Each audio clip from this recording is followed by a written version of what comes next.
नमस्कार मंडळी. विण दोघातही तुटेना या मालिकेच्या आजच्या म्हणजेच 8 डिसेंबरच्या भागामध्ये स्वागत आहे तुमचं. तर लाईक करा, शेअर करा, सबस्क्राईब करा आणि कमेंट करा. या भागात दाखवले गेलेलं आहे की मल्लिकाला अरेस्ट झालेली आहे. पोलिसांना या गोष्टीचा सुगावा लागलेला आहे की नक्की या प्रकरणाच्या पाठीमागे कोण आहे ते, आणि स्वानंदीने हे कसं काय शोधून काढलं आणि समरला कोणाचा फोन आला होता आणि त्यांनी काय काय सांगितलं, हे सगळं जे काही आहे ना ते या भागामध्ये आपण बघूया. समरने स्वानंदीला अंशूला सॉरी बोलायला सांगितलं होतं. स्वानंदीने शेवटी मनात येऊन न येऊन शेवटी अंशूला सॉरी बोललेली आहे. आधीच्या भागात आपण पाहिल्याप्रमाणे समरने जे आहे ते स्वानंदीला अंशुमनला सॉरी बोलायला सांगितलेलं असतं. शेवटी स्वानंदी त्याला सॉरी बोलते, तेही आजीच्या समोर. पण ही गोष्ट आजीला खटकते. स्वानंदीच्या मनातही नसतं की तिला सॉरी बोलावं लागेल, पण ती शेवटी समरच्या हट्टापायी अंशूला सॉरी बोलते. आजीला हे काही पटलेलं नसतं. त्यानंतर सगळे आपल्या आपल्या रूममध्ये निघून जातात. आजीच्या मनात राहून राहून येत असतं की काहीतरी चुकीचं होतंय. मग आजी जी आहे ती स्वानंदीला आपल्या रूममध्ये बोलवते आणि तिच्याशी बोलते. बोलता बोलता ती हितगुज करते आणि म्हणते, स्वानंदी तुला एक मी मोलाचा सल्ला देऊ का? तेव्हा स्वानंदी म्हणते, हो द्या ना आजी, तुम्ही सांगाल ते मी नेहमी ऐकेन. समरच्या मनात जर तुला तुझं अस्तित्व निर्माण करायचं असेल ना स्वानंदी, तर तुला ह्या लोकांच्या बाबतीत कोणत्याहीपणाचा हलगर्जीपणा करून चालणार नाही, किंवा सर्व गोष्टी ज्या आहेत त्या तुला माहीत असल्या पाहिजेत. कोणत्याही गोष्टीत तू गाफील नसली पाहिजे स्वानंदी, अशी आजी स्वानंदीला सांगत असते. स्वानंदी हे ऐकून थोडी शॉक होते. तरी स्वानंदी म्हणते, हा आजी, मी ट्राय तर तेच करते. मी कोणतीच गोष्ट खोटी किंवा खरी करत बसत नाही. जी खरी आहे गोष्ट तीच तुम्हा सगळ्यांसमोर आणते. पण कधी कधी असं होतं की ते माझ्याकडनं होऊन जातं. तेव्हा आजी म्हणते, बरोबर आहे, पण समोर समोर तुझी इमेज आहे ती खराब होत आहे. त्यामुळे ती जर सुधारायची असेल ना स्वानंदी, तर तुला ह्या सगळ्या गोष्टींपासून गाफील राहून जमणार नाही स्वानंदी, अशी आजी स्वानंदीला सांगत असते. घरात जे काही घडतंय ना ते तू चाणाक्षपणाने जाणायला शिक. प्रत्येक गोष्ट कशी घडते याच्या पाठीमागं काय काय अंदाज आहे हे तू स्वानंदी जाणून घे. कारण प्रत्येक माणसं तुझ्यासारखी साधी भोळी नसतात. प्रत्येक माणसाच्या मनात काही ना काहीतरी वेगवेगळे विषय चालू असतात. त्यामुळे कुठून कसा तुझा काय काटा काढे हे तुला समजून सुद्धा येणार नाही स्वानंदी. त्यामुळे तू प्रत्येक माणसावर डोळे बंद करून मात्र विश्वास ठेवू नको, अशी आजी स्वानंदीला सांगत असते. आजी म्हणते, स्वानंदी, मला अपेक्षा आहे की पुढच्या वेळेपासून तू अलर्ट राहशील आणि समोरच्या मनात विश्वास पुन्हा निर्माण करशील. आता हे सर्व सांगून आजी त्यांच्या रूममध्ये निघून जातात. स्वानंदी विचार करत बसते. आता या सगळ्याचा विचार करत करत स्वानंदी चाललेली असते. तेवढ्यात स्वानंदीला रोहनचा कॉल येतो. स्वानंदी कॉल उचलते. रोहन विचारतो, नंदुताई, तू पैसे दिलेस का त्यांना? त्यावर स्वानंदी म्हणते, हो रोहन, मी पैसे तर सध्या त्यांना देऊ केलेले आहेत, पण त्यावर त्यांनी मला असं सांगितलेलं आहे की बाबांना जेव्हा कधी आडीगर्जीला माझी गरज लागेल किंवा त्या पैशांची गरज लागेल तेव्हा ते पैसे त्यांना मी देऊ करेन, असं त्यांनी सांगायला सांगितलेलं आहे. हे स्वानंदी रोहनला फोनवर सांगत असते. रोहन म्हणतो, समर सर खरंच खूप चांगले आहेत. स्वानंदी म्हणते की हो, पण मी पुन्हा ही गोष्ट करणार नाही, त्यांच्याकडून केव्हाही पैसे मागणार नाही, असा भाग चालू असतो. तेवढ्या तिकडे मल्लिकाचा सीन सुरू होतो. जी अपी असते ती रूमच्या समोरून जात असते. मल्लिका आणि अंशुमन दोघे जणही त्यांच्या बेडरूम मध्ये बोलत असतात. मल्लिका म्हणते, अंशुमन, या वेळेला तर स्वानंदीने तुझी माफी मागितलेली आहे. जरी चूक तुझी असती तरी ती चूक कुणाला कळली नाहीये, पण दरवेळेला असंच होईल असं तू ग्राह्य धरू नकोस अंशुमन, अशी मल्लिका अंशुमनला चेतावणी देत असते. स्वानंदी जरा जास्तच क्लेवर आहे, तिला जास्तच बुद्धी दिलेली आहे देवानी. मला तर असं वाटतं की ती जे वागले ना ते आजीला अजिबात पटलेलं नाहीये. आधीच्या डोळ्यात तो खटकळपणा दिसत होता, अशी मल्लिका जी आहे ती अंशुमनला सांगत असते. तर ही जी गोष्ट आहे ती स्वानंदीच्या कानी पडलेली आहे, तुटपुंजी का होईना, पण स्वानंदीला आता समजत आहे की आजी जी बोललेली ती गोष्ट खरी आहे. कारण हे जे लोक आहेत ना ते सर्वजण समोरच्या साध्या भोळ्यापणाचा खूप फायदा उचलत आहेत आणि आजपर्यंत त्याच्यासमोर नेहमी चांगलं बनण्याचं नाटक करत आहेत. आता ही गोष्ट मात्र स्वानंदीला समजलेली आहे. आता स्वानंदीला जो डाऊट आला होता तो मात्र पक्का झालेला आहे. कारण मल्लिकावरही तिला डाऊट होता, अंशुमनचे पैसेही तिला सापडले, त्यावेळेला तिला डाऊट होता. त्यामुळे तिचा जो आताचा डाऊट जो आहे, तो संशय जो आहे, तो आता पक्का झालेला आहे की ही जी माणसं आहेत ती काहीतरी पाठीमागे वेगळं काहीतरी करत आहेत आणि ह्या मुळापर्यंत आता पोचायलाच पाहिजे. कारण ह्याचे जे पाळमुळं आहेत ते तर खोदून काढल्याशिवाय स्वानंदीला मात्र चैन पडणार नाही.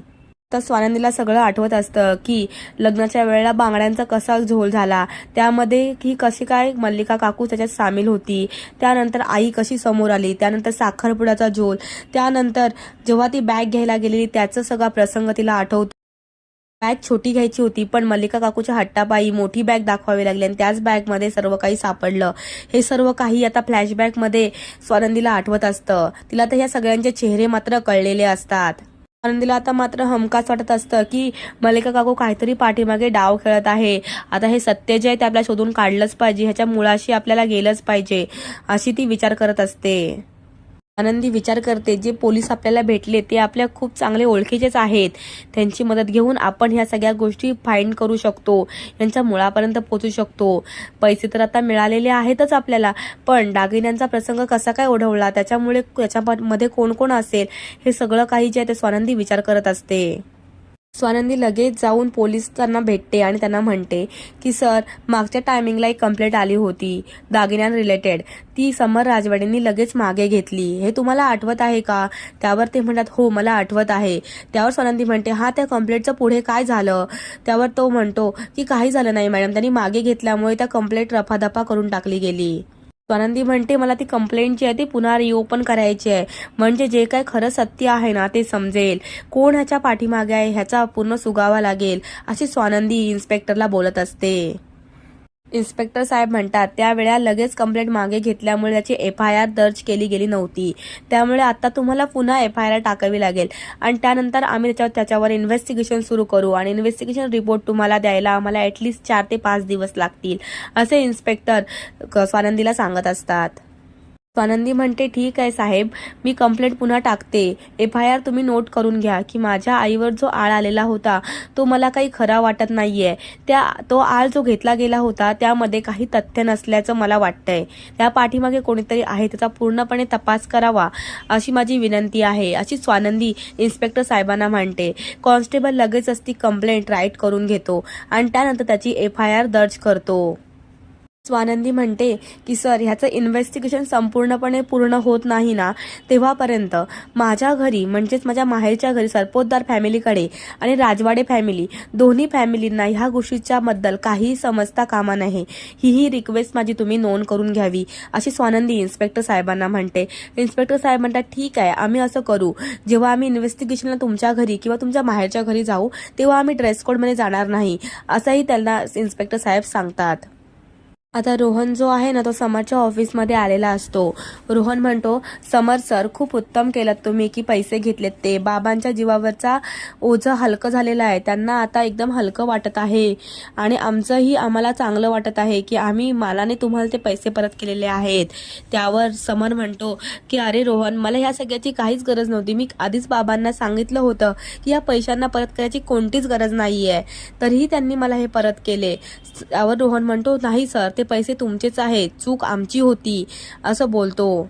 समर म्हणतो अरे असं काहीच विचार करू नकोस तू, कारण अदिना नेहमीच तुझ्या घरातल्या सगळ्यांची नेहमी चांगली वाहवा करत असते. ती सांगत असते आईने हे केलं, रोहन असा वागतो, बाबांनी हे केलं, अशी ती नेहमी चांगलं चांगलं सांगत असते. त्यामुळे मला तुमच्या घरातल्या फॅमिलीबद्दल कोणताच असा विनियम नाही आहे, सगळेजण चांगलेच तिच्याशी वागत आहेत.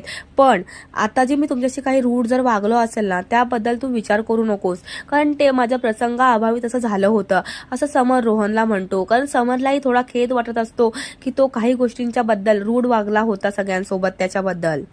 समर म्हणतो की मला पैसे घ्यायची अजिबात इच्छा नव्हती, तरी सुद्धा मी ते पैसे घेतलेले आहेत रोहन. तरीही मला असं वाटतं की तुझ्या आईच्या आणि तुझ्या बहिणीच्या चुकांची शिक्षा तुमच्या पूर्ण फॅमिलीला नको भेटायला, कारण तुझ्या बाबांनी पूर्ण आयुष्यभराची सेव्हिंग जी आहे ती ह्याच्यामध्ये घातलेली आहे.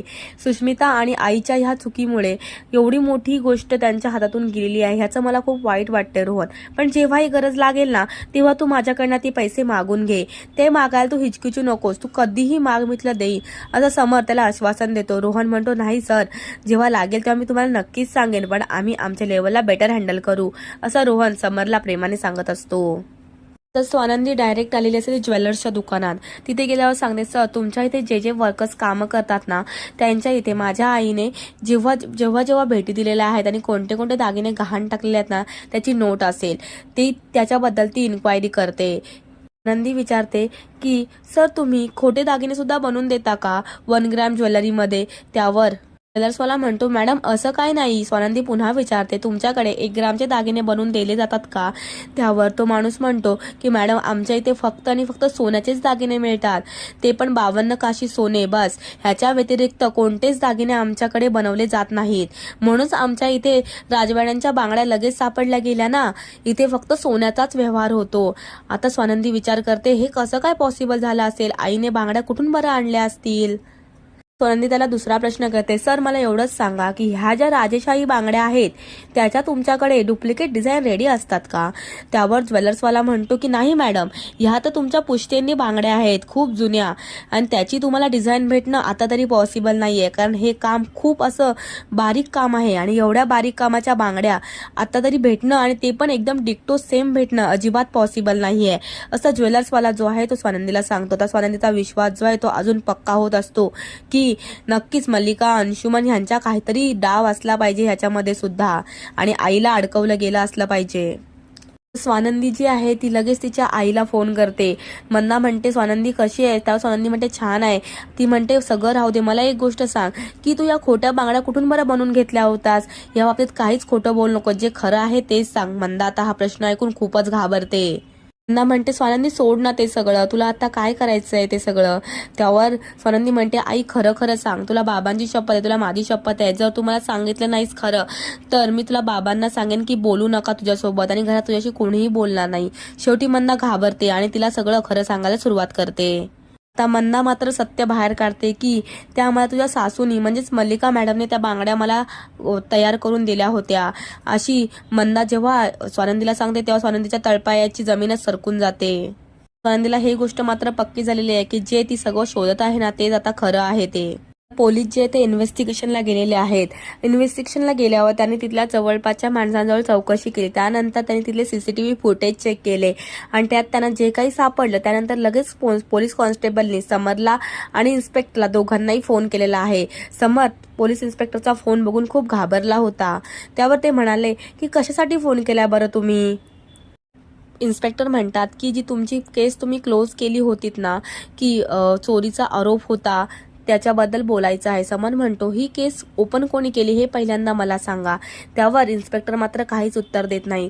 त्यांनी सांगतात फक्त की त्याच्याबद्दलचे फुटेज सापडलेलं आहे आणि त्या फुटेजमध्ये असं काही सापडलेलं आहे ज्यामुळे तुम्हाला खऱ्या चोराचा पत्ता नक्की सापडेल. समर म्हणतो, मी तुम्हाला सांगितलं होतं ना की ती लोक चांगली आहेत, तरी सुद्धा तुम्ही असं का केलं? त्यावर इन्स्पेक्टर साहेब म्हणतात, नाही सर, या गोष्टीचं पूर्ण तळमूळ शोधून काढल्याशिवाय ही केस जी आहे ती क्लोज होणार नाही. त्यासाठी आम्ही त्याचं इन्व्हेस्टिगेशन पुन्हा सुरू केलेलं आहे. इन्स्पेक्टर साहेब म्हणतात की त्याच्यात जे रेकॉर्डिंग सापडले त्यामध्ये त्या हार आणि बांगड्या ते घेताना तुमची सासू त्याच्यामध्ये दोषी नाहीच आहे, ह्याच्यामध्ये दुसऱ्याच कुठल्या तरी माणसाचा हात आहे, हे तुम्हाला मी या फुटेजद्वारे दाखवणार आहे. त्यामुळे त्या समरच्या मनात ही धाकधूक सुरू होते की नक्की कोण असेल ह्याच्या मागे, आणि मी चुकीचं ठरवून मंदाताईंना किती काही बोललो, त्या काकूंची कोणतीही चूक नसताना मी त्यांना खूप काही बोललो, असं समरच्या मनात राहून येत असतं. त्याला कळलेलं असतं की ह्यांच्या घरातल्या कुठल्याच फॅमिली मेंबरची कोणतीच चूक नाहीये, त्या फक्त जाळ्यात अडकत गेलेल्या आहेत.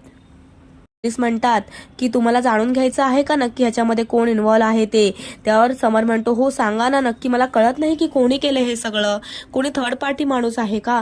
त्यावर इन्स्पेक्टर म्हणतात, नाही, तुमच्या इथल्या तुमच्या घरातल्या सदस्याचा या गोष्टीमध्ये हात आहे, ते म्हणजे मल्लिका राजवाडे. हे नाव ऐकल्यावर समर एकदम चमकून जातो. समर म्हणतो, काकू? त्यावर इन्स्पेक्टर साहेब म्हणतात, हो, तुमच्या काकूच याच्यामध्ये इन्व्हॉल्व आहेत, कारण त्या बांगड्या चेंज करायला सुद्धा त्याच आल्या होत्या. त्यानंतर त्या बाकीच्या गोष्टीमध्ये पैसे काढायचं कामही त्यांनीच केलेलं आहे, असं इन्स्पेक्टर सांगतो. कारण हे सर्व जे आहे ते सीसीटीव्ही फुटेजमधून दिसले.